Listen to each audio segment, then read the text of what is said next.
আচ্ছা, আপনি কি আপনার মোবাইলের Gmail অ্যাকাউন্ট পার্মানেন্টলি রিমুভ করতে চান? তো আজকের ভিডিওটা আপনার জন্যই।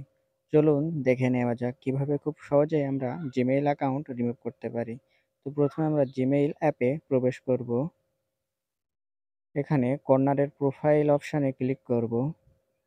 তারপর manage account on this device এই অপশানে ক্লিক করব। তো এখানে আপনি যেই Gmail অ্যাকাউন্টটি রিমুভ করতে যাচ্ছেন তার উপরে একটা ক্লিক করবেন। তারপর রিমুভ অ্যাকাউন্ট এটার উপরে ক্লিক করব। এখানে পুনরায় রিমুভ অ্যাকাউন্ট এখানে ক্লিক করব। এভাবে খুব সহজেই আমরা মোবাইল থেকে জিমেইল অ্যাকাউন্ট পার্মানেন্টলি রিমুভ করতে পারি। ভিডিওটি ভালো লাগলে আপনার বন্ধুদের মাঝে শেয়ার করে দেবেন এবং আপনার মতামত কমেন্টে জানাবেন।